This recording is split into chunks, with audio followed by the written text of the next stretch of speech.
Good evening everybody, and a warm welcome to our audience tonight in Oldham and to our online viewers following this live stream. This is the latest Question Time event with the Mayor of Greater Manchester, Andy Burnham. My name is Darren Thwaites and I'm the editor of the Manchester Evening News. So tonight's event is your chance to ask questions of Andy, and I'm here to help channel your questions and to try to cover as much ground as we can in the time that we've got. So I've shortlisted some questions that have been sent in. But for those in the audience who want to ask more questions, then please do so. Those watching online can also raise issues, and we'll be taking questions from social media using the hashtag AskAndyGM. So please follow that and tweet throughout the Q&A. Okay, let's get to the first question. So I think we've got Catherine Stott in the audience with a nice general question to kick us off. Is Catherine there? Catherine.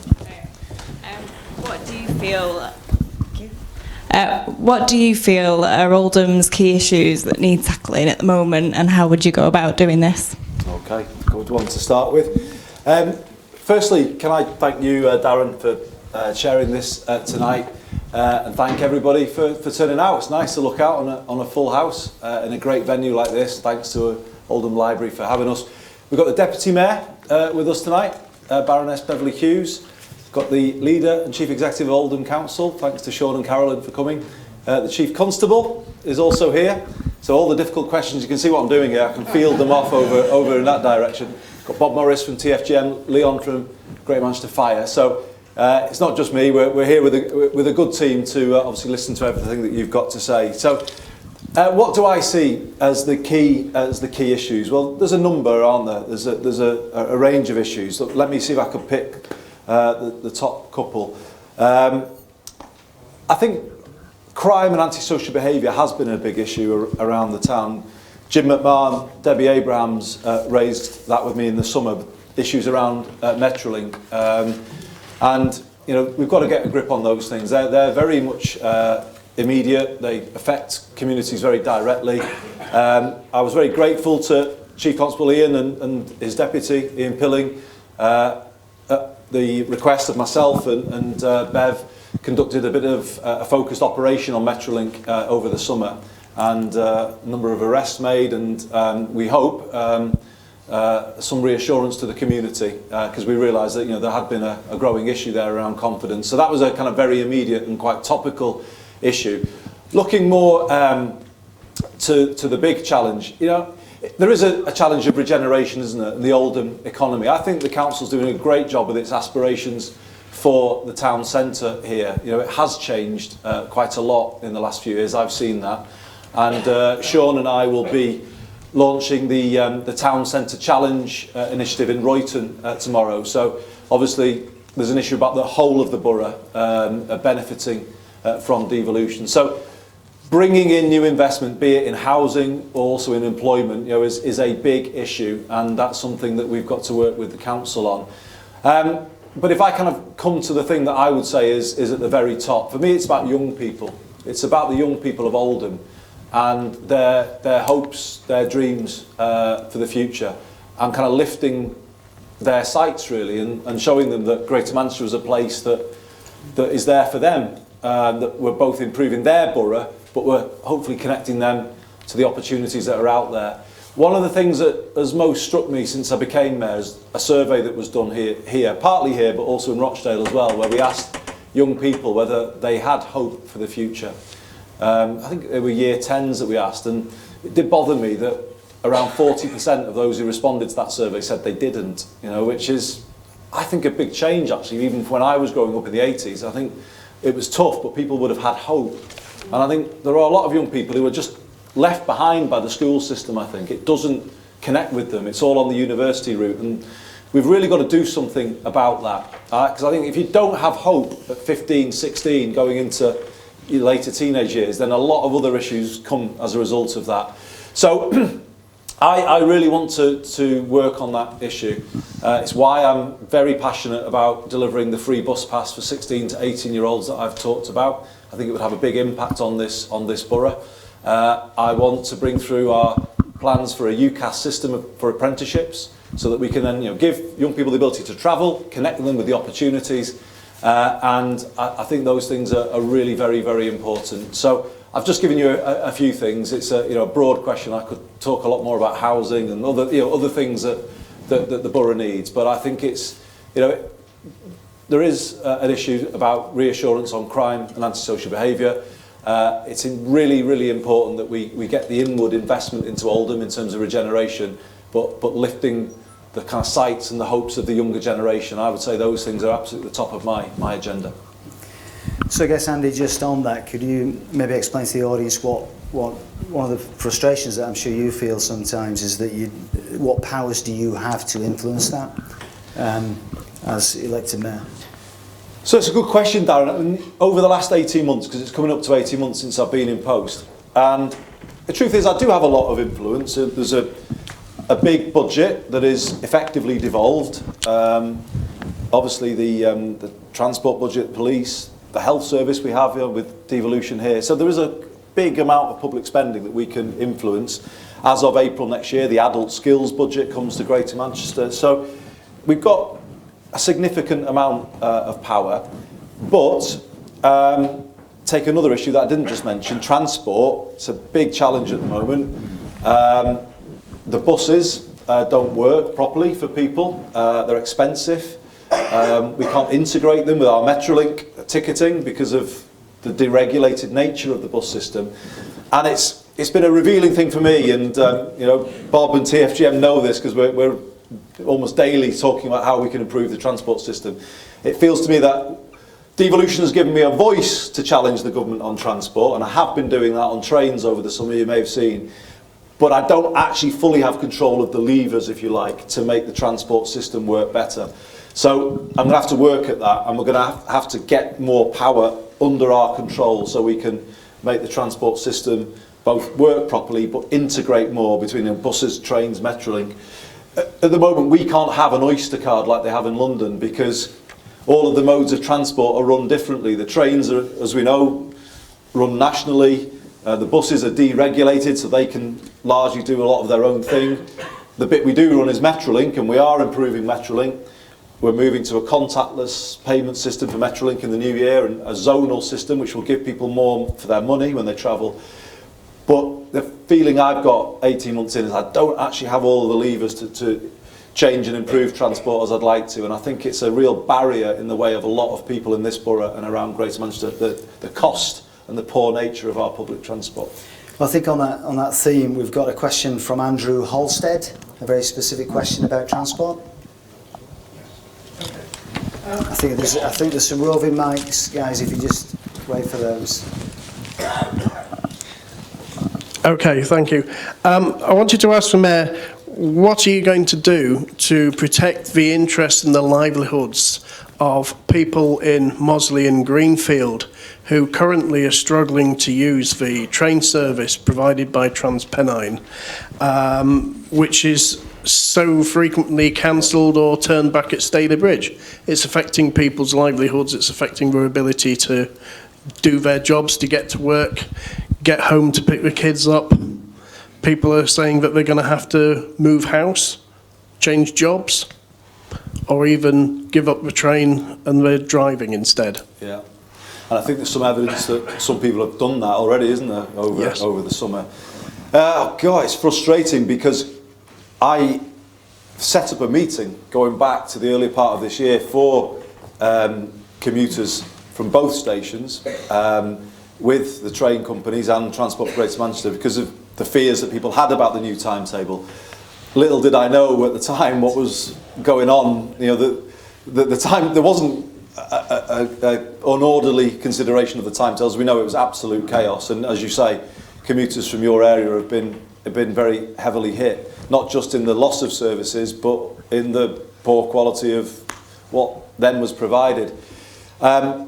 There is a possibility of reinstating some services with some changes that may come later this year or with the May timetable change next year.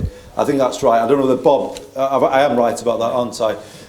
Because I think there's a recognition that, what you were saying, what your community was saying is actually right. And I just don't think it's working generally the way that they've funneled all of the services through Victoria. My analysis is they're putting too many trains through that route on the Ordsall Chord. There isn't the capacity to deal with it once you get up towards Oxford Road, and that is a significant cause of the disruption that came with the new timetable. So it needs a rethink. It's probably going to be May next year when we can look at seeing whether more services can be brought back. I think TransPennine are talking of splitting some of their Huddersfield services, I think I'm right in saying. So your points are very well made. And we actually agreed with them going back, but we just clearly, when we were talking to Network Rail and the train operators in, I think it was February, March time, no wonder we didn't get any sense out of them, because they were just in utter chaos, and they'd lost the grip on the whole process. So yeah, it's just been a terrible fiasco all round, isn't it? And as ever, it's the travelling public that have paid the price. But I can assure you, I will continue to be a strong advocate for your communities and the reinstatement of better services from both stations. If I can just add that from December, they've said that they're going to try and improve that reliability, as you said, by disconnecting some of the services and only running as far as Huddersfield and then having to change there. But one of the things that they've also said is that we're going to lose our early morning, some of our early morning trains in the morning peak. There was 4 trains which we'd managed to get them to instate calls on at Mosley. That's going in December. We won't have those services running on a Saturday, and we're losing our late trains. And the last late train itself is only going from Piccadilly and going a lot earlier. So all the things which were sold to us as sweeteners for the current timetable, they're all going in December. So we're left with an even worse timetable than we currently have. And we didn't think it could get worse.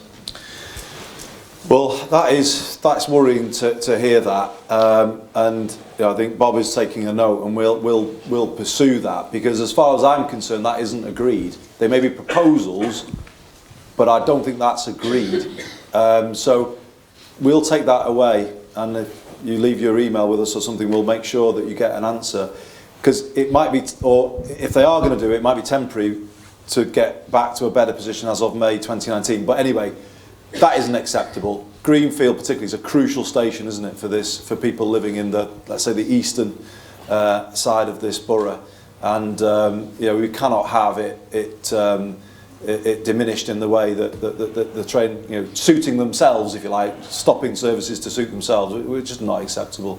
So yeah, we'll take away that point, and if we take your email, we'll come back to you with a full answer. Thank you. Okay, thank you very much for that. I think we've got a question, we could go to a question now from Sam Green, which is about an election pledge that you made, Andy, that I think you're currently trying to tackle. So have we got Sam Green? There's a few of those, I think. Is Sam Green there? If not, I'll ask Sam's question.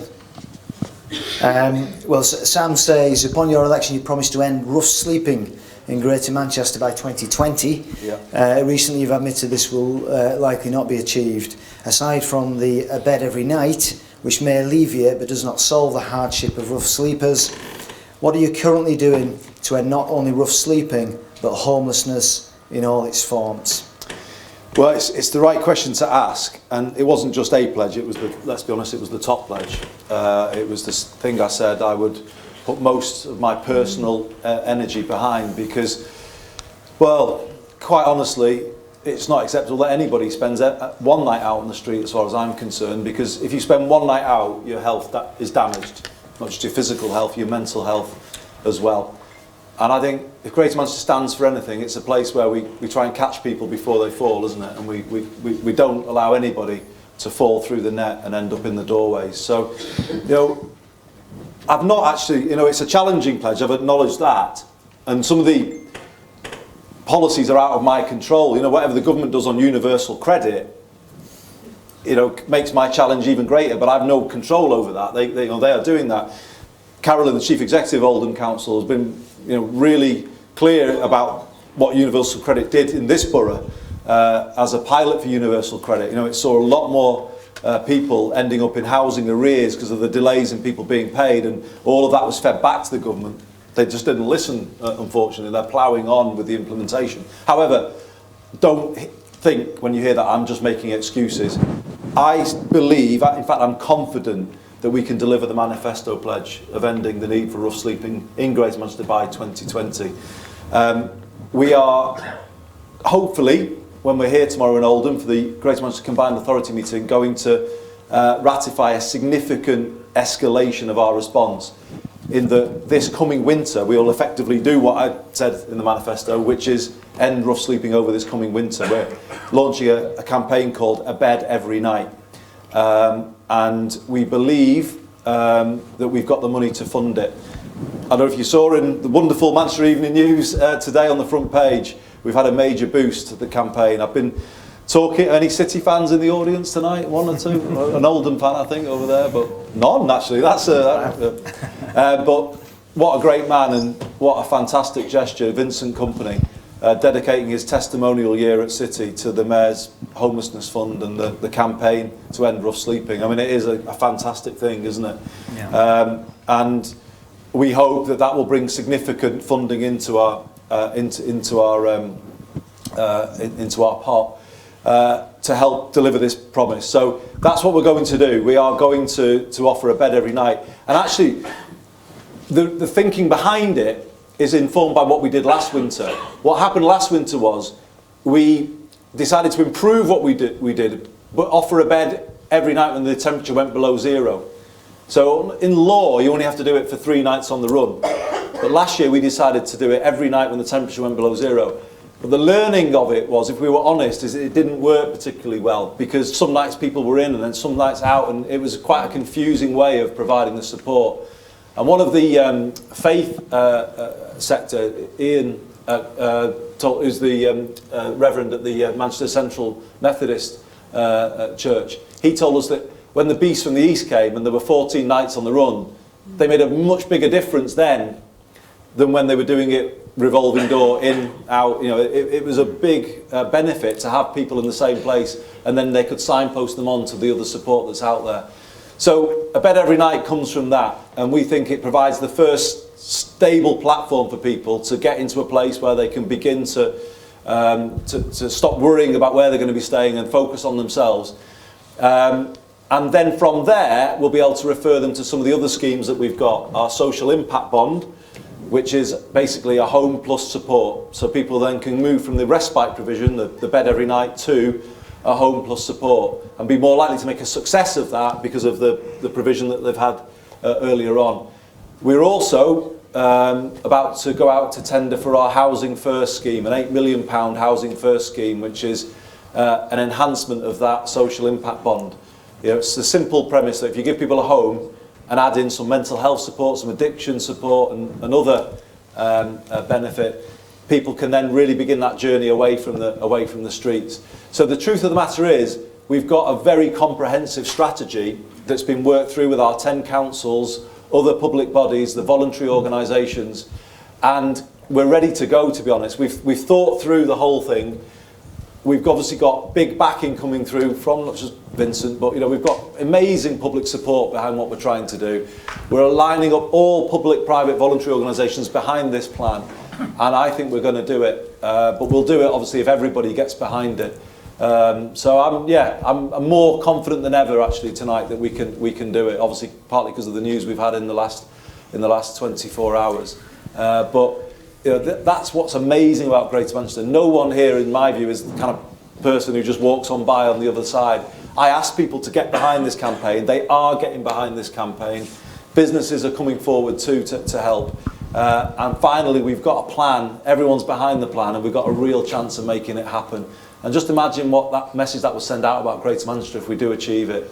That we've ended rough sleeping here. It says a great thing, I think, about the people of Greater Manchester, that we've rallied round and ended this terrible crisis that we're seeing unfolding before us on our streets. So, yeah, it's still work in progress. It's still a major challenge, but I devote a huge amount of energy to it, and I will until we've solved it. And you'd be aware, Andy, of the MEN's investigation into the problem of hidden homelessness as well. which is rogue landlords taking people's housing benefit and then providing substandard accommodation. Is that part of the strategy to tackle that issue as well? Yeah, definitely. It was your journalist, Jennifer Williams, who has done some brilliant work on that issue, and indeed on the issue of homeless people dying but their deaths not being recorded and investigated. Yeah, the thing I keep saying is it could be any of us, couldn't it? Life is more precarious these days, isn't it? And we're all just a few bits of bad luck away from being in temporary accommodation or in those doorways ourselves. You know, it's just the way things have become. And once we've dealt with the really immediate crisis in front of us, which is people being out on the cold streets, you then have to kind of go further and further into this problem, and that does take you towards temporary accommodation. I think it's frankly disgraceful that landlords take public money in the form of benefits, keep it, and don't put any of it back into the safe upkeep of those premises, and leave people in unsafe accommodation. And we've seen all the issues with Grenfell and everything else. It's just outrageous, isn't it, that is allowed to happen. So we've given a big grant to an organisation called Just Life through the Mayor's Homelessness Fund, and they work in this whole space of improving temporary accommodation. You know, in many ways, those people, and they're often families, they are the forgotten or hidden homeless, as you say. And as we get into this issue, that spotlight will be coming on very much to that temporary housing sector as well, because I think there's a lot more we need to do there. And the sad thing is, people in that position have very few rights, if any rights, to be honest. And they're at the mercy of some of these unscrupulous landlords. And I would be saying to Oldham Council and our other 9 councils, let's together go after them, because they shouldn't be raking in public money, profiteering and leaving very vulnerable people in unsafe accommodation. It's just frankly wrong. So do you feel that Greater Manchester can take a lead on that? It's an issue across the country. We are taking a lead on it, yeah we are. You know, we're talking of a Greater Manchester good landlord standard, whereby there are a lot of good landlords actually, you know, a lot of people who do the right thing, but let's get the spotlight on the 20 or 30% who don't and show them up for what they are, because some of them, they don't live in boroughs like this, they live miles away, they never come here, they just keep raking in the money, and they don't have a care for the people who live in their properties or the communities that are damaged by these properties that just are allowed to go downhill. It's just been allowed to go on for too long. So what I'd like ultimately, and it'll take a little time to put through, is a GM good landlord standard, and then working with the councils, target those who won't sign up to it. You know, let's go after them together. CPO them, do whatever, get them out. We just don't want them here. You know, if they're not prepared to respect the people who live here and the properties and the communities, then they just should leave Greater Manchester, because there's no place for them here. Okay, very good. Still on the subject of housing, have we got Ron Smith in the audience with a question about affordable and social housing? Thank you. Good evening, Andy. Hi, Rob. How can you, as Mayor, ensure that enough affordable and social housing will be built in Manchester and Oldham to help reduce the waiting lists? Thank you. Another one, we're working on it, Ron. The difficult thing is both councils and ourselves, the GMCA, we don't have all of the levers that we would want to be able to both build affordable or social housing, or indeed require developers to have percentages when they bring forward their schemes. But I'm not here to make party political points. The government is talking more about funding social housing, and I'm pleased to hear it. As part of the spatial framework process, I don't know whether we'll get onto that later tonight. I guess we might do. I hope so. I've said let's get building in more brownfield areas, because if you build in the brownfield areas, you're more likely to get higher density development, which tends to be of the more affordable nature, and that's something as well that we're trying to do. We got a Greater Manchester Housing Fund under devolution, and the way it was set up was, it was George Osborne who gave us the money for it. It very much favoured big loans to the big private organisations, and some of the tower blocks you can see in city centre Manchester have been funded that way. But it was always the Greater Manchester strategy to give out those loans, but then to recycle the money that comes back to more affordable housing schemes. And if you look at what we're approving now as Greater Manchester, the money is going away from the big city centre schemes towards more affordable development. So we're kind of cross-subsidising, if you like. So it's a longer-term strategy. We'll approve one, I think, a scheme in Tameside tomorrow. I wish we could be doing more, but we're beginning to build homes of the kind that you're calling for. Okay, I think we've got probably another supportive question on building on brownfield sites as well. We've got a Chris here in the audience.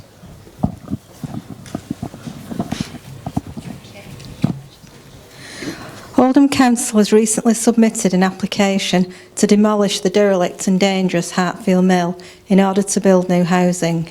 Shouldn't they now go further and truly adopt a brownfield first policy to help preserve and enhance green belt, especially given that Oldham's latest strategic housing land assessment availability identified that over 83% of the borough's housing requirements over its 15-year plan could be met by building on brownfield land? Hear, hear. Well, that's the approach overall that we've been taking across Greater Manchester when it comes to the review of the Greater Manchester Spatial Framework. You'll remember I said that in the mayoral election, that that's what we should try and do. I say try because I have to, put a caveat on it, because Oldham, like other councils, but particularly true here, I think, because of the industrial past, it does face challenges in bringing forward brownfield land for development. The reason why developers often don't go to brownfield is because of the costs in, let's say, demolishing some of the buildings, the derelict buildings that might be on those sites, or more frequently cleaning up the land because it's often quite contaminated. So that is the challenge often in bringing forward brownfield sites for development. We have been promised some funding from the government under the housing deal we've signed with them to have a fund to clean up more brownfield sites, and that's very much gone into our thinking about the spatial framework. But the reason it's frustrating, because I would love, my position is brownfield first, absolutely. The challenge is, though, you've also got to demonstrate to the government that you've got a supply line of sites, that you're bringing forward houses for development. And some of the brownfield sites that we might look at are so expensive to bring forward that they won't deliver houses in that pipeline of delivery, if you see what I mean. However, your principle, the point you're making is a good one in principle, and that's what I've been working with the 10 councils on over the last couple of years to say, well, how do we maximise development in those brownfield areas? How do we get more higher density development? How do we go back to our town centres and by building more residential properties there, bring more people to live in our town centres and therefore support the high streets a bit more? So that's what the strategy has all been about, because I found the first iteration of the spatial framework fundamentally unacceptable. The way I've described it was that if you'd have followed the logic of it, we'd have ended up with decaying town centres surrounded by urban sprawl on the big roads, and it wasn't a vision of Greater Manchester that I was prepared to sign up to. So, I agree with you in principle, but I just put caveats on it because it's not as easy as saying brownfield only, because you wouldn't be able to build the homes there that people need on that basis. So it's about minimising it as best you can, but recognising that there still will be some difficult decisions needed around green space and green belt. It's impossible to get away from that, I'm afraid. Okay, very good. We'll change direction slightly now, if we can, and take a question from Masood Sani. Have we got in the audience? So, Masood's had an operation on his affecting his voice, so I'm going to read this out for him. So it's, what will you do to improve the life expectancy amongst marginalised communities? That's a big question, and I hesitate because I have a lot to say on that question, because you may remember I was the Health Secretary at one point in the Labour government, or the last Labour Health Secretary, hopefully not for a long time, but certainly for the last decade I was. So I know a lot about the subject, and actually, as Health Secretary, I received a report from the world-renowned expert on health inequalities, Professor Sir Michael Marmot, who gave me a set of recommendations for if you really want to close the health gap, because let's be honest, what's the male life expectancy gap between this borough and the wealthiest parts of London. You're talking 10 years or even more, actually, 12 years. There's plenty of things that you can do. Physical activity, I start with personally. I think everybody, all of us, it sounds a bit nanny state this, I'm sorry, but I believe it. We should all be more physically active. We should. It's the easiest, cheapest, quickest way to better health.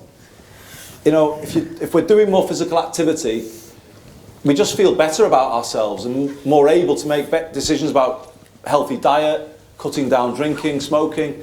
I'm a big evangelist for physical activity, and it's why some didn't agree with it, but I will passionately defend giving our Cycling and Walking Commissioner, Chris Boardman, a very big budget to improve Greater Manchester's cycling and walking provision.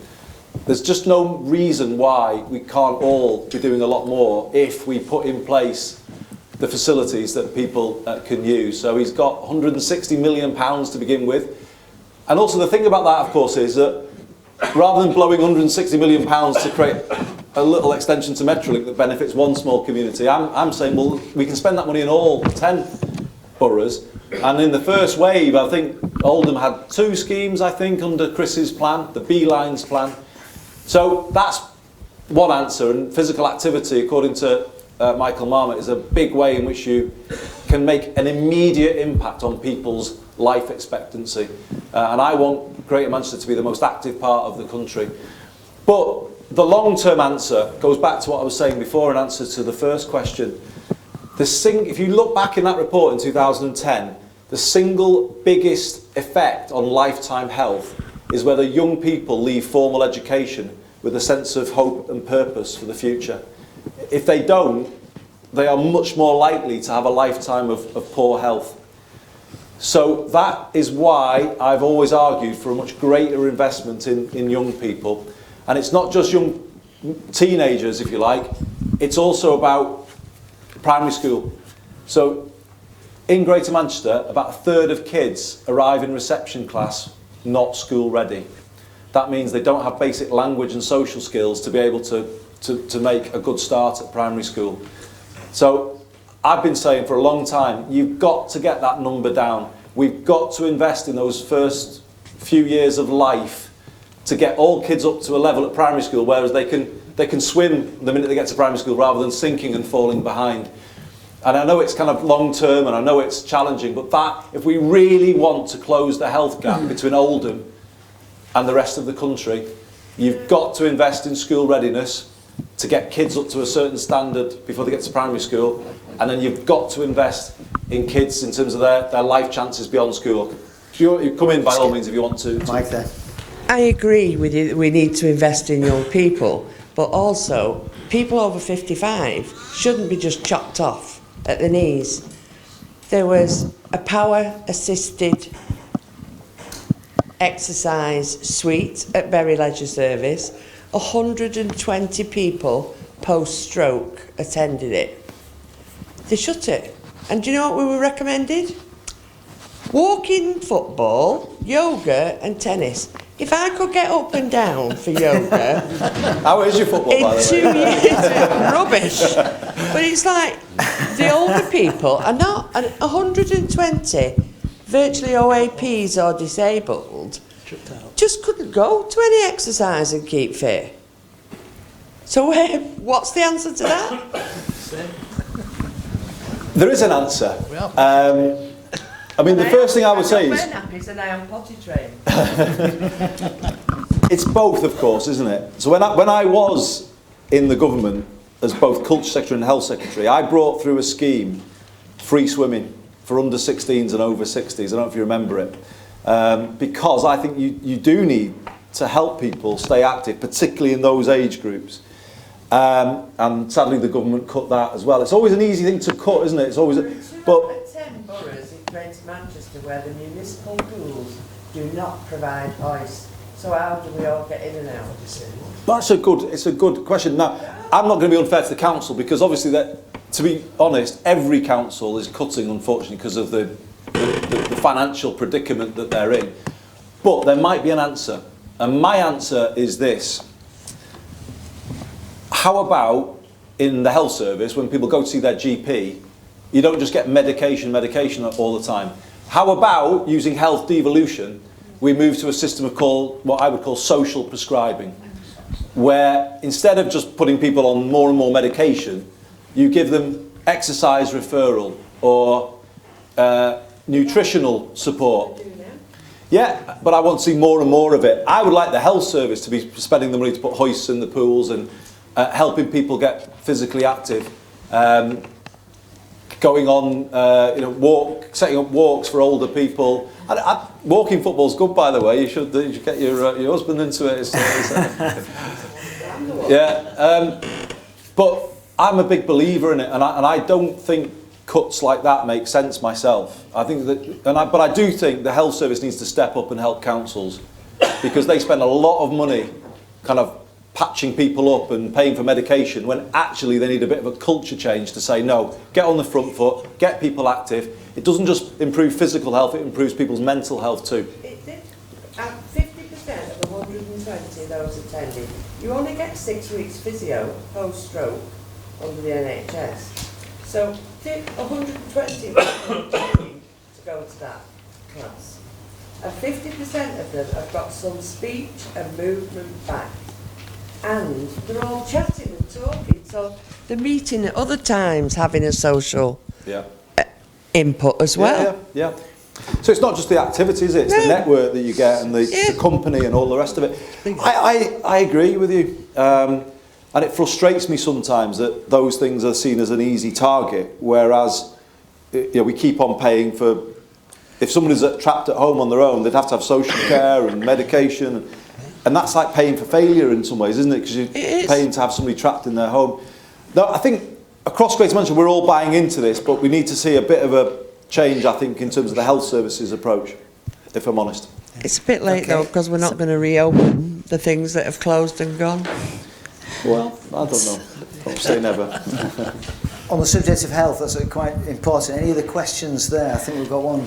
Yeah, just the question actually was particularly about life expectancy amongst some of the most marginalised communities, so those who may feel they're least well served by public services, and therefore end up in cost to their health, cost to the services as well. Yeah, I think we need to make sure that through devolution all communities have a voice into policy. So today I met the Caribbean and African Health Network. They've just established, because the black community, particularly in parts of Manchester, felt that they needed to use devolution to get change in terms of health services, particularly in terms of support for people with sickle cell. And I'm not just that, by the way, but and also mental health, which is often a bigger issue amongst the black community, young black people. So that absolutely is what devolution can do. By having decisions made closer to communities, you can get their voice into the decision-making process. So, that same would apply for the Asian community, all communities, to be honest. That's what I want to do. As we build out devolution together, it's not just me doing this, is it? We're trying to build devolution in Greater Manchester together. I want all communities to see how they can influence what's going on, because I think everyone feels the alienation, don't they, from Westminster politics, and it's all so remote and it's all about whatever, point scoring and all the rest of it. Devolution's the best antidote to all of that. Get people involved, let them shape the way things are done and change the way things are done. That's, I think, the opportunity that we have here in Greater Manchester, to build something much better, much healthier, that responds to the call that comes from the community. Can't do it all overnight, obviously not, but that, I hope you can see the beginnings of what we're trying to do there. So I guess on the subject of that, Andy, you were down in Westminster at the heart of government, recently calling for greater devolved powers, not just for Greater Manchester, but for the North in general. What did you think of the response there? And have you made any progress behind the scenes since then? Right. Yeah, I was going to say, show of hands if you think we live in a northern powerhouse, but that probably wouldn't be a good idea, would it? It's frustrating, isn't it? Because it was George Osborne who came up here and promised us a northern powerhouse. And then when he left, it's like it was forgotten again, and you know, it was all off the agenda. And now they talk about the Midlands a lot, and it's you know, it is very frustrating. I mean, I left Westminster because of my frustration at the London-centric nature of our country. You know, we have a very centralised approach to politics in this country, all focused on Westminster, and in that system, and I know it because I was there for 16 years, the London view of life dominates, doesn't it? Policies are made with London in mind, and no wonder people here feel alienated from the whole thing. It explains things like, we were going back to the gentleman's question about social housing, they've obsessed on owner occupation for years because that's the agenda down there, and they've neglected the social housing. Or you go on to the education point I was making, they've obsessed on the university route and neglected technical education for kids who want that. So, you know, or take it on industrial policy, they've obsessed on the service sector or the financial sector in the City of London, and they neglected manufacturing. So that's why I think we live in a country that has a large north-south divide, because policy hasn't been made for us over these years, and devolution is the best answer to it. Has the government listened to anything that I said? Well, we've got some movement on the trains, some recognition, finally, that it was a major cock-up what happened over the summer, and that there was responsibility that they should have taken there, and they didn't. But are we really seeing the change that we need? Well, no, is the answer. They should be committing clearly that the north of England is at the very front of the queue when it comes to transport investment, and I'm yet to hear the government say that. A gentleman at the front, if we've got a mic. If you don't mind, I'd like to stand up because I find it comfortable. I come here and I wasn't going to ask any question until Andy opened his mouth and mentioned about education.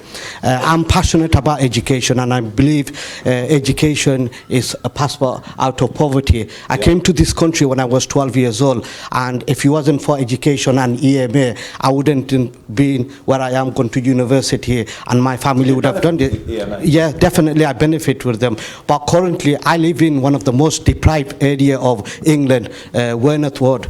I'm 42 years old, and I've always heard that I live in deprived ward, where you got one of the highest number of unemployment rate anywhere in the country, in Oldham. People in Coppice, Primrose Bank and Town Centre do not have access to good or outstanding attainment education for primary or secondary school. We are being excluded through secondary school administration criteria. My son, we live in Blue Court, Crompton and other outstanding school. I don't have an access to that school. So my question would be to you is, what intervention and strategies are in place to help one of the most deprived ward in Oldham? Just before I come here, I was almost in tears. My son goes to Werneth Primary School. Again, that primary school, so many changes that have been gone through. Bright Tribe has, is moving away. Again, it's impacting education. You mentioned about how important education is. Massively. Yeah. Massively. If us in town centre base cannot access the basic thing of attending a good outstanding secondary school, what hope have we got? My pledge to you is, I pay a lot of council tax and increase by another 4% because it goes to the mayors. So my question would be help us, support us, and also, Andy, I've got a lot of respect for you, and I'm passionate, and I do get myself into trouble for speaking out. Please do not take it personally. I'm just a passionate person who cares about the area I live in. Thank you very much, everyone. I love it, and I love to hear it. Well said, honestly. I think you're absolutely right to be passionate, and you spoke brilliantly there, to be honest. And I feel it. I feel all of the same things, and I bet Sean does as well, because I think your borough has been quite hit by what I would call the Gove experiment in education, where he just kind of ripped up the rules and anybody could open anything. And I mean, you'll know. I won't go into all the details, but Andy, what frustrates a lot of the people in Werneth Ward is, and a lot of the female what frustrates a lot of the resident of Weymouth is the Oldham local authority has given money to some of the school, but we cannot access it. Maybe I'm wrong, and someone could clarify it. But we know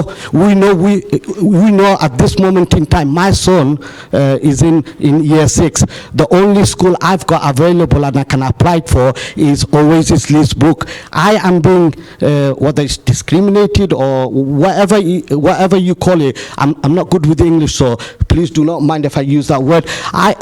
Restricted. I've applied for Blue Coat School, Crompton House, Newman College, and I because of the funding, because of the school administration criteria, I can't access it. And answer some of the specifics on the law, because I don't know all of those things.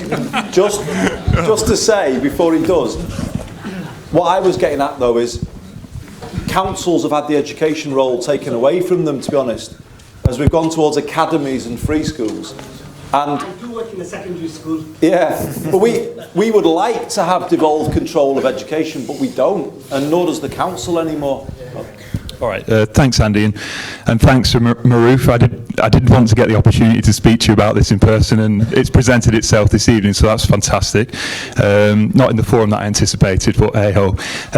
So the top priority, and it comes back to the first question that Andy was asked actually, but the top priority of Oldham Council now, because I've been a leader 4 months and I'm relatively new, is to get education right. Yeah, we've got 3 pledges under education, which is to get every school to be rated good or outstanding by 2020, as graded by Ofsted, to get every child to be school ready, so that they're ready to learn and they've got the social and language skills that they need for when they start school and come through the school gates, as Andy's referred to. And the third is to invest £30 million in new school facilities in Oldham, and that's to meet the demand for places. And it's a real frustration for authorities like Oldham and others around the country where there is a deficit of places, because the rules that the government have set down are that councils can't, where they identify that there's a need, they just can't open a school to meet that demand. You have to either open a free school or an academy. And a free school or an academy, you know, anybody can tip up and say, oh, I want some public money and I can open a school and it'll be great, don't worry, stay away from us, Oldham Council. It's wrong, and I don't agree. But as a council, what we can do is we can work with that process, and we can find somebody that is a known quantity and is known to provide a good standard of education, and use the free school process to our advantage, which is exactly what we're doing. And it's what we did with Northmoor Academy, because we opened the new school on the Old Grange site next to Oldham College to meet the demand for primary school places.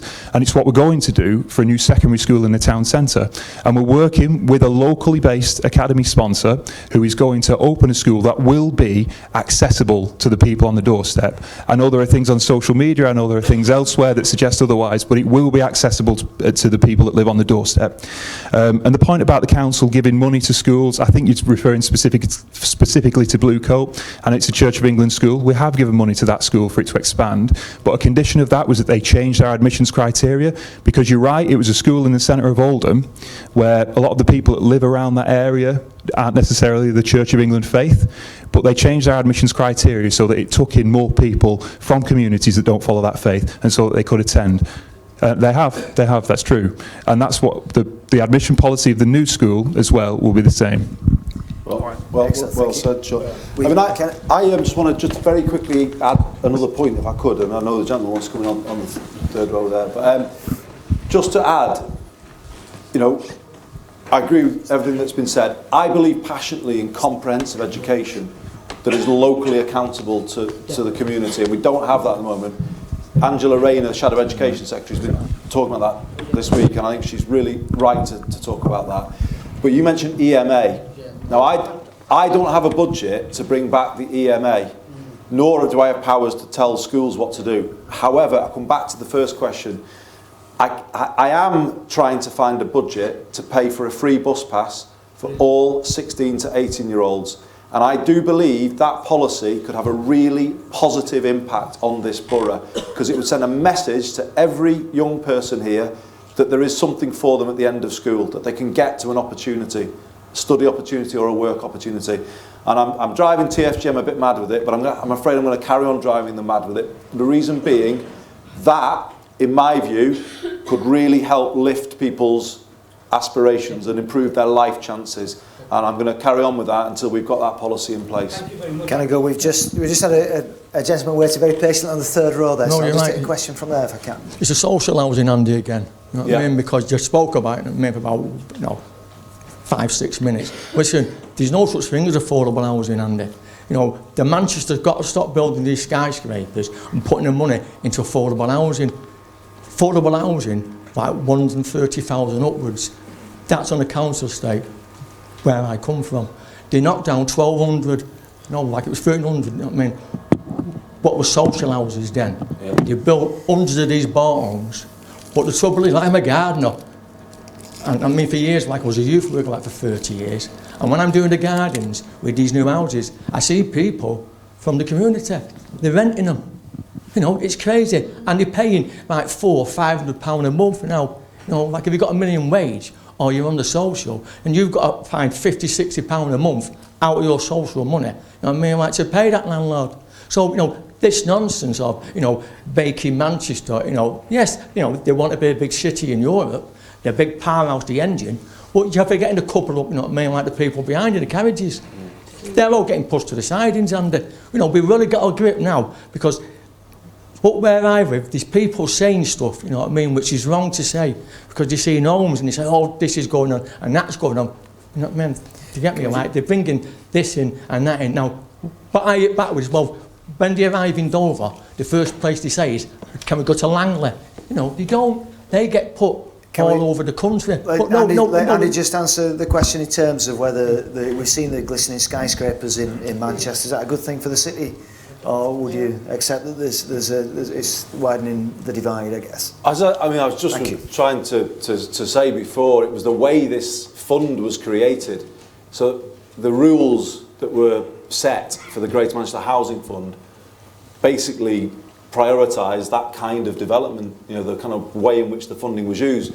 But now that the loans have been given to those organisations, as the money's been repaid from them, it can be redirected to more affordable and social housing, and it is being, as I said, we've got a scheme coming to the combined offer. It's not handy though, is it? It is, but is it fast enough? Probably not. No, it's not. But it is, because we're going to put a scheme through tomorrow that's got a lot more affordable housing in it. So, it's one of those things that if we could just get waiver one and get it going much more quickly, I would do. It's just it's a level of resource we've got available to do it. They could set up now in Manchester a private arm of the council, private arm of it, to bring in social, funding for housing, to build them, to sell them, and then from that, from one bar house sold, they can put money into social housing. Up Angel Meadows now, you've got all that, Angel Meadows, Red Bank, that down there was where my family came from. The Irk, the bridge over to the old Bamden houses, all that could have been a chance to get social housing put all along that way there, all along, and that would have put a big hole, for people who were getting nowhere, but they're not. They're going to build again, skyscrapers, penthouses, all along that, do it all up. It's crazy, Andy, because what it's causing people voting for out now. Up our way, people say is they're changing their mind. They're not, Andy. They're determined that they say, listen, Terry, we're better off with nothing than what we're getting now. I think you've been very passionate in your points there. And I don't disagree with Terry. The only problem I say is our hands have been tied, or council's hands have been tied, because they weren't allowed to borrow to build council houses for, they still aren't really, and they would have been if they'd been able to. So, we've been a victim of national housing policy under both governments, by the way, over a long period of time, and that's the cause of the housing crisis. So it's partly about building, but I want to go back to that point I made before. I would like to see a scheme across Greater Manchester where we buy out these unscrupulous private landlords and then turn those homes over to homes for social rent, working with our housing providers. I think that is the way you could bring more homes into the social rented stock much more quickly than waiting for them to be built one by one, if you see what I mean. So, okay, thank you. Just two seconds on that. We've got to move on. We've got to move on to another subject. I've got a lot of questions here, and I've finally managed to master the technology. So we do have our first online question, and it takes us into crime. We have the Chief Constable with us if needed, but this is online. Crime escalation has become a major problem, Are we going to see the council reduce the council tax waste on things we don't need and invest instead in the police? I definitely will bring the Chief Constable will say that that's one for me, because he needs me to give him, and the Deputy Mayor to give him his budget. So I don't think it was the Chief Constable who wrote that. But yes, yeah, very good, clever bit of... I'm waiting to hear Sean's answer to it. Just to deal head on with the waste issue, I mean, the idea that councils are wasting lots of council tax on things, you know, I'm afraid isn't true. I mean, people have paid... Greater Manchester is pretty well run, very well run actually, in terms of what we do with our money. You know, our councils aren't going bust like they are in other parts of the country. However, we've had some of the biggest cuts here, and it's because they run a tight ship. They do run a tight ship, and they do deserve credit for it. None of us would defend every penny of public spending. You'll always be able to find some examples of things that don't go well or aren't spent well. I mean, that's true in any organisation. It's true in any company, to be honest. But overall, they're run pretty well. So, and we're always very careful about what we ask. You mentioned the council tax before. You know, we are very careful before we ask anybody to pay more on the council tax. 4%, I'm happy with it. If we do a show of hands, there's a good reason, and we can account for it. But we did ask you for more money for the police. We did, and I'll be honest about it. We used our full freedom that we were given to put up the council tax, because Ian, the Chief Constable, told us we needed it. You know, we've had 8 years of cuts to frontline policing in Greater Manchester. Cuts to the frontline budget, and that's been a loss of around 2,000 police officers, 2,000 fewer police officers on the street. Because of the increase we asked for, we are recruiting for the first time in 8 years, and I think there's 25 coming through soon. Am I right, Ian? 50. Small numbers, but still, the money is going to increasing the number of police. We're protecting the PCSOs. We're doing what we can. The point being, though, the government keeps cutting the central grant that it gives to Greater Manchester Police, but then says, oh, but we'll free you up to raise it on the council tax. Well, the problem with that is GMP are much more dependent on the central grant that they get, because we can't raise as much here from our council tax as people in the more affluent areas can. And that is our problem, basically. These cuts from the centre have got to stop, and every big city is saying the same thing. Gentleman on the front row. I think it's just not more money for the police. I think you need to integrate open space facilities for youth. For example, I know earlier on you were talking about transport problems on the transport system, especially recently there's been issues on Westwood Tram Station and Freehold. And I live very close by to Westwood Tram Station. And one of the things over the years I've seen that sort of taken away from the public is open space. There were 3 parks that were looked after by the council, and they've disappeared. So the youth have got nothing to do. So what happens? They say the tram station, open space, loitering around, end up in trouble. So you need to integrate all aspects, transport, police, open space, and if you don't have the full integration, you are going to have problems. You can pump money into the police, but you're not going to actually improve crime or reduce crime rate, purely because these youngsters, especially, who are causing problems in Oldham on the transport system, it needs to be integrated. Let's take another question, Andy, before you come back on that. There's a gentleman behind. So just in the same theme. Yes, mine's basically on crime. I don't know if you recall, Andy, I spoke to you on GMR in February, 8 months ago, about forecourt crime. I've been tweeting you, writing to your deputy commissioner, and getting no response at all. Now, I don't know if you recall, I spoke to you on Mike Sweeney's show, and the only response I've had from you is, I think the quote was, I do owe you an answer. Well, I've waited 8 months and I still haven't had an answer. And what is happening to this money that's going to the police, I don't know, because I work in Bolton and I never see a policeman. Okay. But the problem is the forecourt crime. 2 separate questions there, then the youth provision, I guess, and open space, and the specific issue of forecourt. Shall I do with both? I don't know whether Bev or Ian wants to come in. I mean, the only response you get from the police is, this incident is is not worth investigating. I think they use the word not commensurate. Well, you know, I don't know who's come up with that word, but it's every incident. Now, if you speed down the motorway at 60 mile an hour in a 50 mile an hour zone, you get a letter from the police. Why, and I've made this suggestion to the police before, why can't they do something? A letter to the keeper of a car that commits a crime on a forecourt, why can't they have a letter? I mean, All the answer you get is, we can't do it. Okay, it can be done. It's a fair question. It can be done if there's a will to do it. Yep. Let me try and answer. I mean, that's what tonight's about, by the way. You know, to have this kind of dialogue. That's the whole reason that everyone is here, and you know why we hold these question time events. On the first question, we just completely agree with you. Why aren't we doing something? Well, I'm talking about youth provision.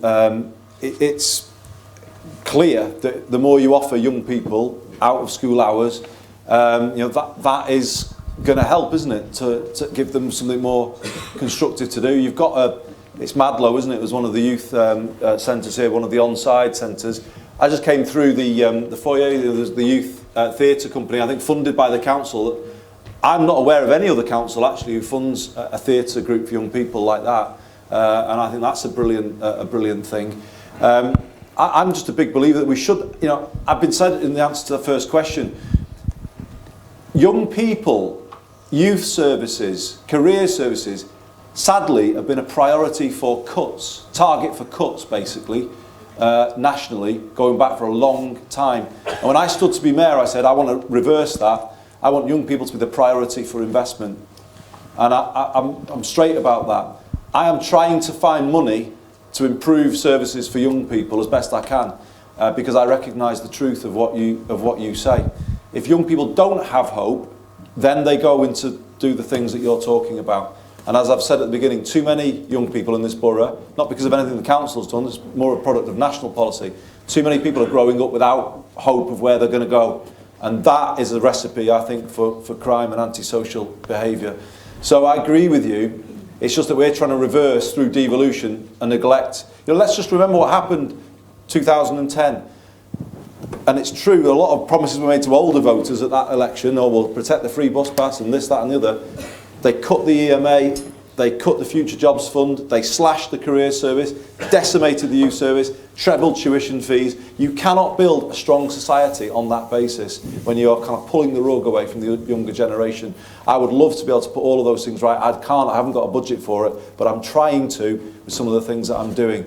On the forecourt point, I mean, we'll get Ian or Bev, I think, to answer more specifically. Just, no, go on, I need to answer you rather than you coming back in. It is a fair point, and I'm happy to, I think I said to you on the radio, come to me with a group of garage owners and I'd happily meet you, and I don't think we've had that request. But anyway, just let me answer your question.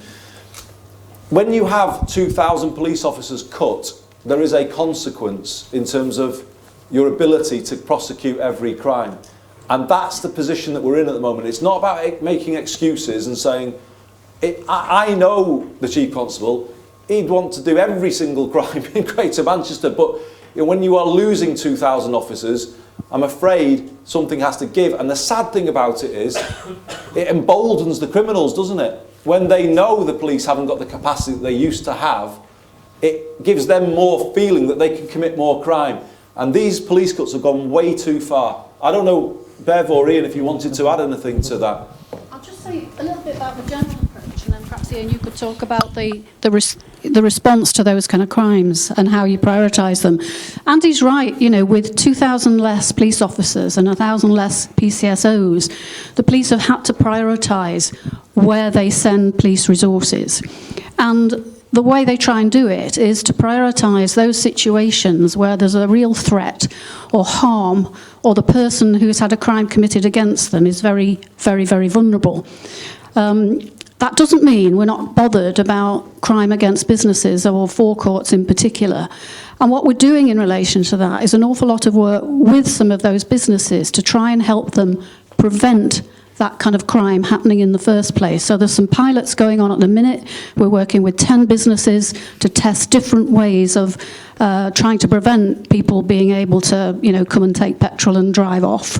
And we're seeing what's most effective. We're also working with some retailers as well around trying to prevent retail crime. So it's not that the police aren't concerned about that, but we're trying to focus at the prevention end, because ultimately that will be more cost effective and better. But perhaps, Ian, you could just respond on the forecourt response and how you make that decision. But slightly wider than that, because there's a couple of points that you've made about the number of officers and you don't ever see a police officer. If I was to ask you how many police officers there are for every citizen across Greater Manchester, I think you'd be shocked. Anybody want to hazard a guess? Yeah, there's one for every 440 of us. It's not a lot, is it? The 50 that Andy talked about, which I was hugely grateful for, you divide that by 10 local authority areas across 5 shifts on each of those areas, and it doesn't give us very, very much. And the reason for that, the precept is never going to fix it, and Andy did allude to this. 80% of the budget for Greater Manchester comes from central government, and that's where all the cuts have been. So I know how hard it is for people to pay more on their council tax, but that is never going to solve the problem that we have about the lack of resources. So we are making really, really difficult decisions every day about what we go to. And I can tell you, it absolutely grieves myself and my colleagues about some of the things that we're saying that we can't go to. There is another thing, that crime has changed dramatically. So you say, where are they? And then we never see them. Well, I wake up every morning at 5:45 to an email about the most serious things over the last 24 hours. This morning, the murder of a woman, 49-year-old man in custody. A 2-year-old run over critically ill in hospital. An 82-year-old run over critically ill in hospital. A 14-year-old girl repeatedly raped by 3 offenders. Those are the most serious things just that I get informed of at 6 o'clock this morning. Behind that are a myriad of other things that have seen policing change. That's things like tackling human trafficking and modern slavery, online fraud, things you've probably never even heard of, sexploitation. We get about 8 a week where people are being blackmailed that intimate photographs or videos of them are going to be put out onto the internet unless they pay money to have those things taken down. Online fraud, people being defrauded out of their life savings. And we're having to prioritise the most serious things ruthlessly all the time and offset that against some of the lower level crime that are of concern to all of us. At the same time, in many ways, we're getting much, much closer to our communities because of the vulnerability that Bev talked about. So mental health issues that we're having to deal with, people that are extremely vulnerable. The MEN, Darren, tweeted one last week about an autistic, or the week before, an autistic young man that had been severely beaten. That's the sort of stuff that we prioritised, and within a couple of days, the offenders were arrested. So there's 2 choices for me. There's either more resourcing goes into policing, or the public have to get used to this is the way policing operates in the 21st century. Now, in terms of forecourt crime, if around threat, harm and risk there is specific intelligence that the vehicle may have been used in other crime, or there has been an assault on one of the staff, we will absolutely prioritise it. But being quite honest, the industry can solve some of this, because why can you rock up and put £90 worth of fuel in your car before you have to pay for it? And that's where I'm with Bev around the preventative stuff has got to come from the industry itself.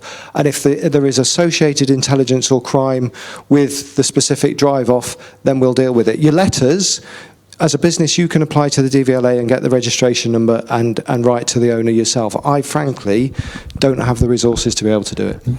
Okay. Can I just, thank you for that, Ian. We've got lots of other questions. Can I just ask? No. We've got other questions at the back there, kind of the middle at the back. I think that was the first hand to go up. Hi.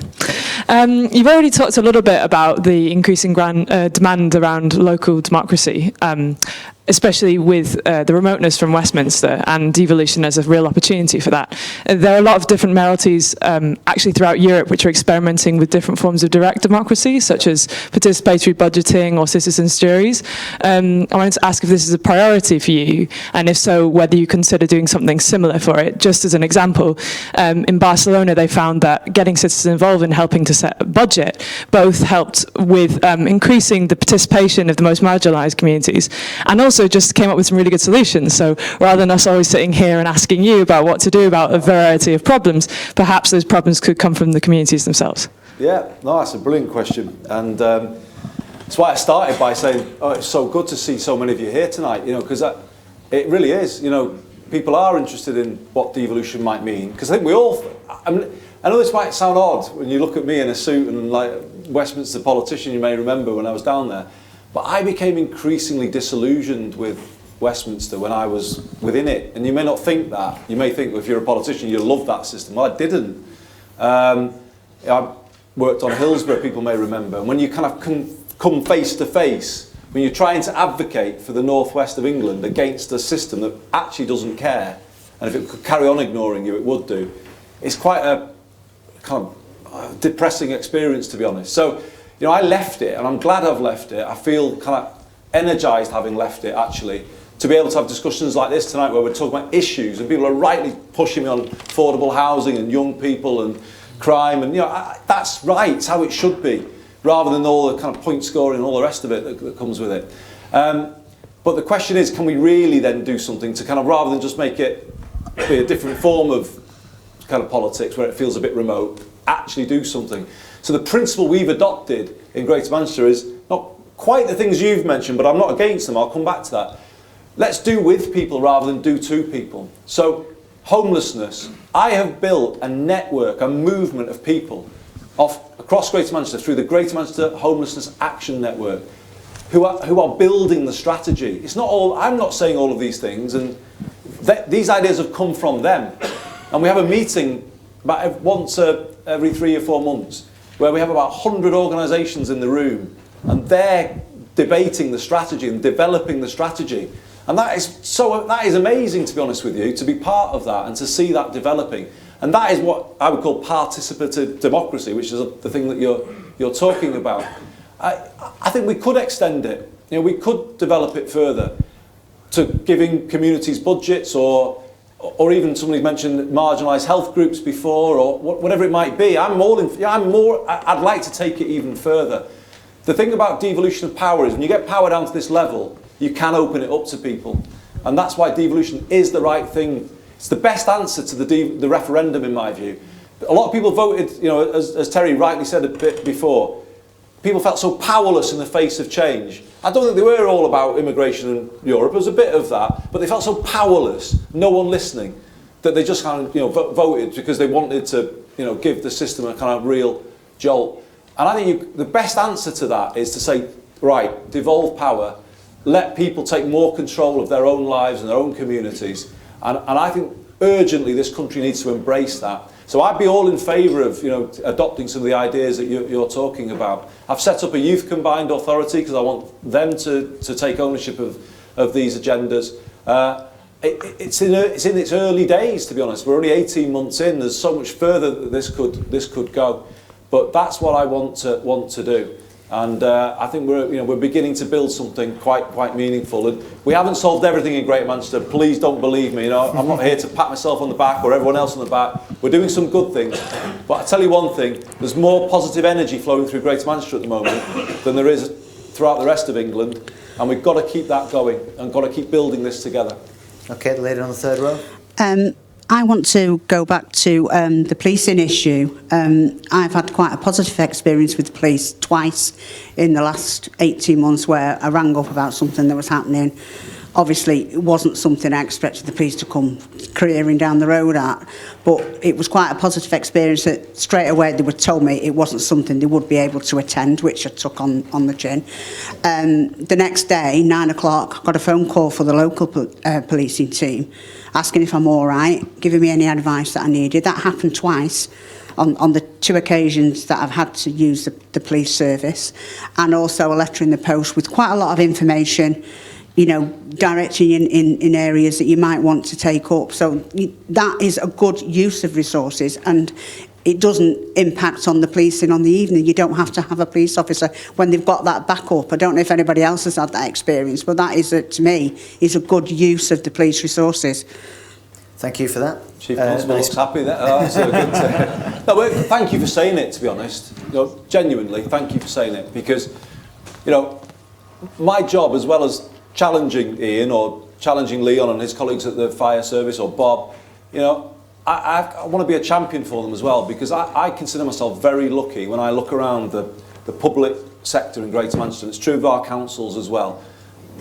There's so many good people in all of those organisations that want to do the right thing by you and the community.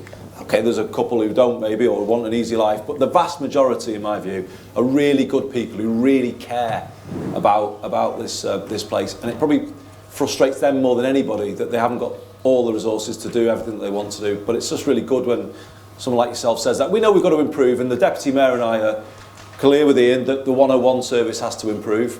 And it's made some improvement, but I think it needs to go further, in my view. There are other ways in which we want to see improvement. I did ask for that focus on Metrolink over the summer, and pleased that the police did respond, and they did make arrests, double-figure number of arrests actually in the Oldham area. You may have seen online there was a incident where a young lad had his, not a young lad, a man had his bike forcibly removed from him in city centre Manchester.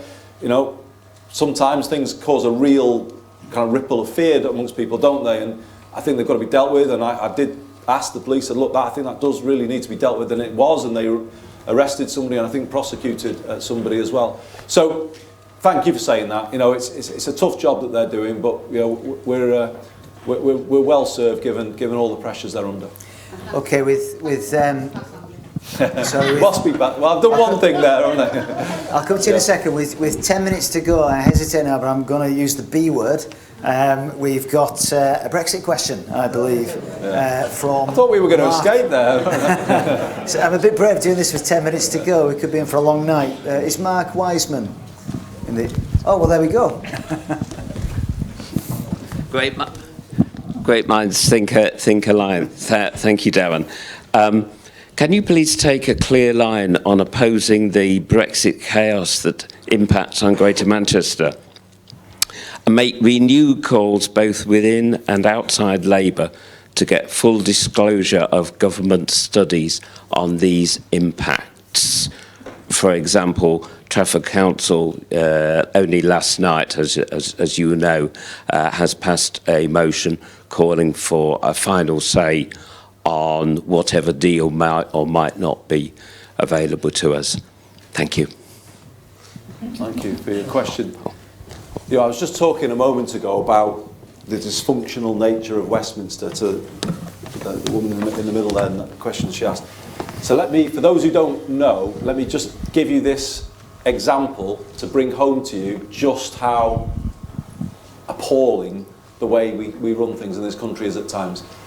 A minister, I was at a meeting in Whitehall about 3 months ago, and I asked her directly, she's in the Brexit department, has she done a regional impact study on Brexit in Greater Manchester? And I was told, yes, they had.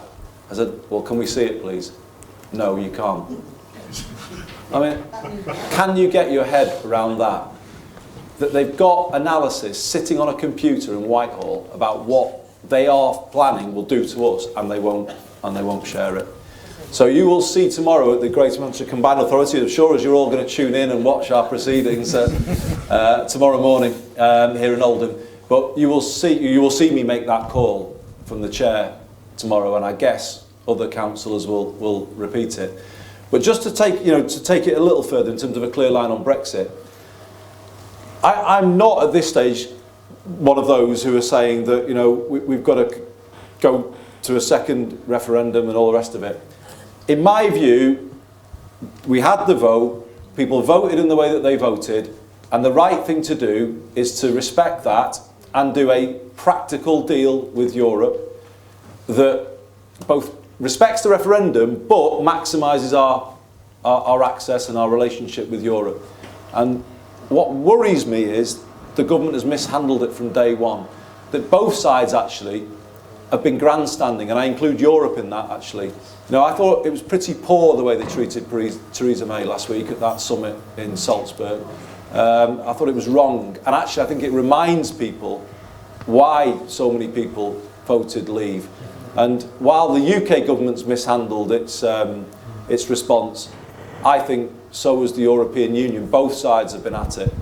But the sad thing is that leaves us in a really dangerous place with only a few months to go. I'll tell you why Greater Manchester needs a good deal. We send 58% of our exports to Europe. The UK average is 44%.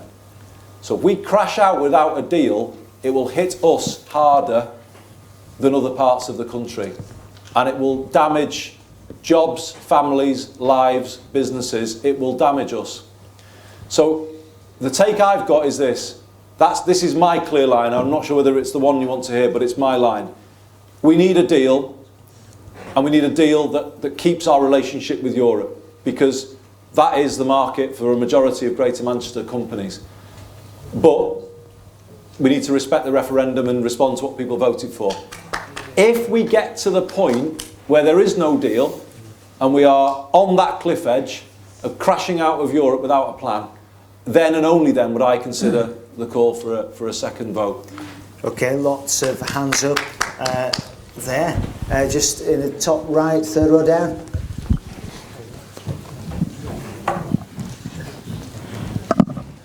Sorry.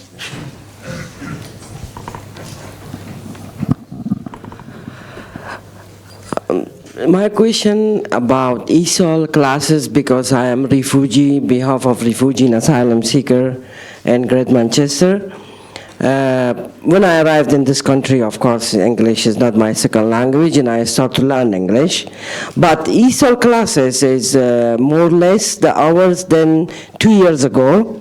Like functional skills English is the hours of the classes is less than 2 years ago.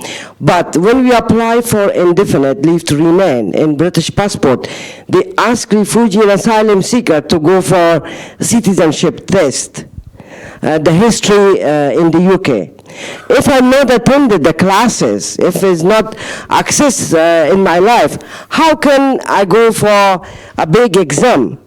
I think if the charities and some volunteers, churches, if they offer the free basic classes for refugee and asylum seeker, it will be very great. This is my Thank you. Hope.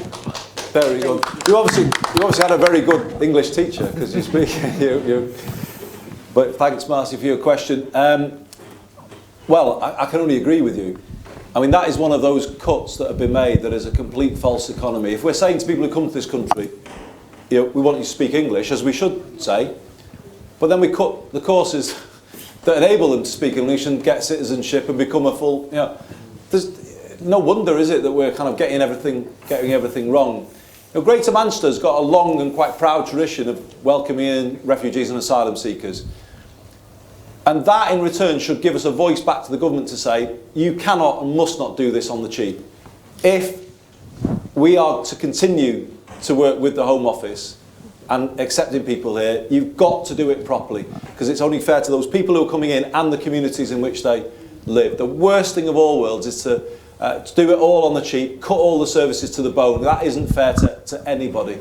So your point is very well made, and I've made it myself directly to the Immigration Minister, because that is just wrong, to allow people to come into a community without any means of integrating and building a life. And the cuts to ESOL are small amounts of money, but have a devastating impact on everybody. And you've made that point really well, and I will continue to press it on the government. Thank you. Just 2 rows down. Thanks.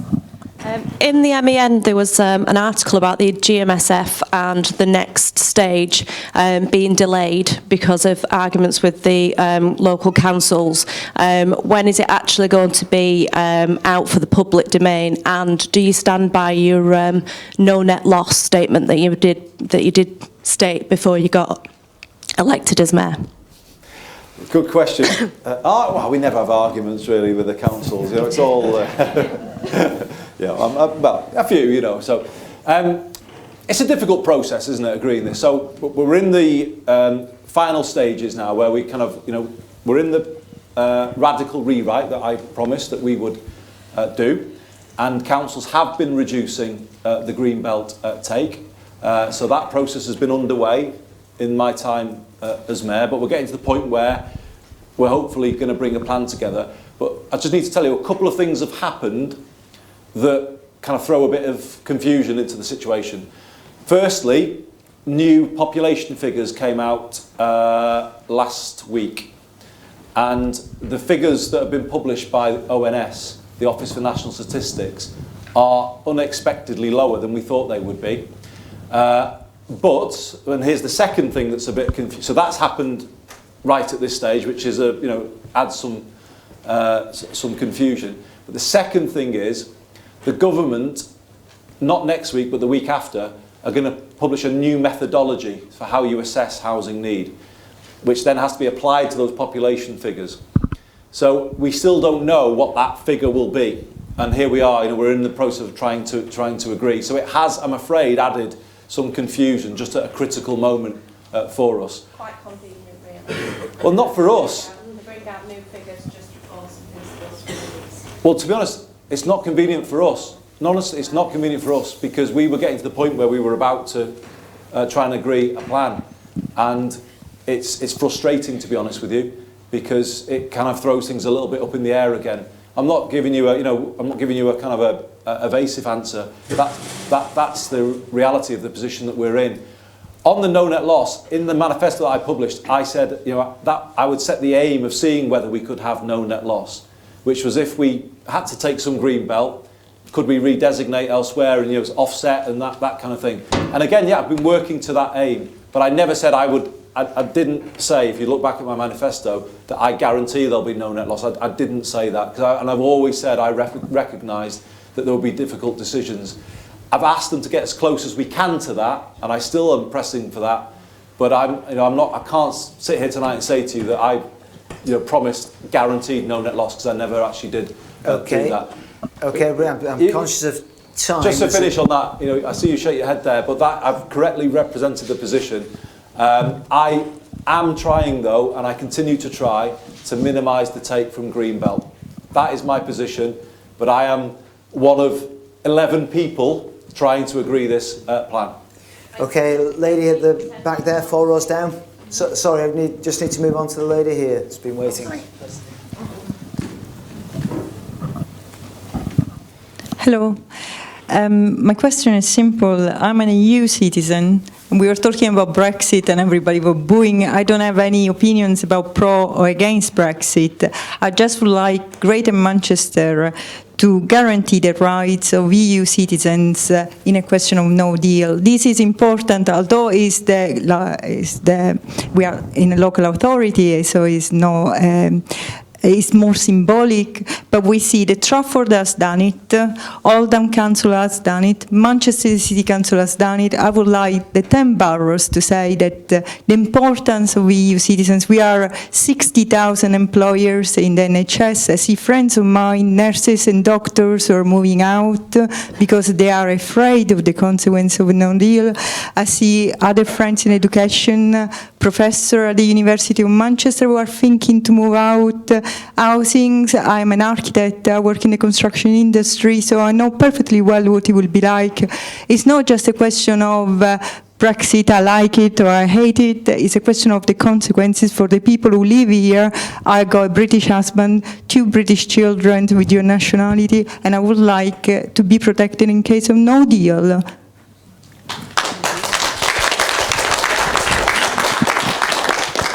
Well, I completely agree with you, and the reason why I've got a very vested interest myself, my wife is an EU national, Dutch national, so I kind of know how you feel. It's simple for me. It's really, really simple. If people came here when the rules completely permitted it and contributed to this society here in Greater Manchester, in our health service or in our universities or in our businesses, as you said, they should be thanked and rewarded for that, not left in the lurch and left not knowing what their future holds. It's just wrong. It's why I was Shadow Home Secretary straight after the referendum, and I brought a debate in Parliament on precisely this point, and I asked the government to guarantee your rights immediately, and they wouldn't. They left you in as a negotiating chip in the debate, and it was wrong in my view. It should have been just taken out of the whole thing, because you came here to build and contribute to Greater Manchester and British society.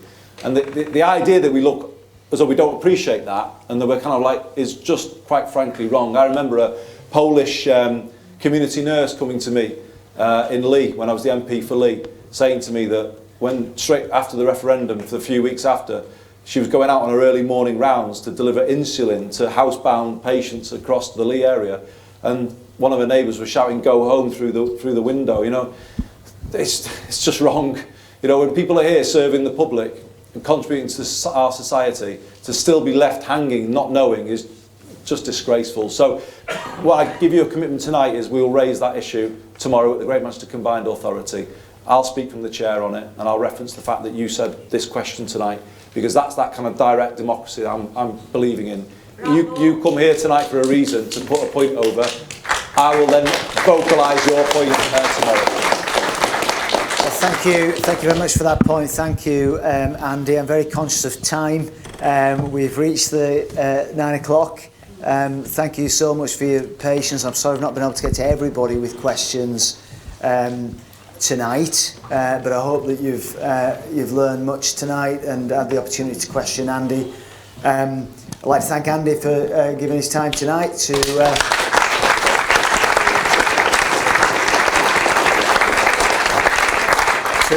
answer the questions, very forthright, and the other support that we got as well from the front row. So I'm just going to conclude the evening. It's a bit of a risk, but from what you've heard tonight, I'd like to see a show of hands, if I could, as to whether you would want to see greater devolved powers for Greater Manchester from what you've heard tonight, or would you like to see less devolved powers for Greater Manchester? So for greater devolved powers for Greater Manchester in the audience, what do you think? Fewer devolved powers? I'm not sure yet. Okay, I think we need the Independent Republic of Greater Manchester by the looks of that. We'll wait and see. Thank you. Yeah, can I thank you as well, Darren, for chairing this, and everyone again for coming. I just want to say very, very quickly in closing, some brilliant questions tonight, and there's some really good points raised, good debate on the issues as it should be, some differences of opinion, but that's how it should be as well. I wish, and I know the Deputy Mayor feels the same, that we could do more on all the things you're raising more quickly. You know, we would love nothing more, actually.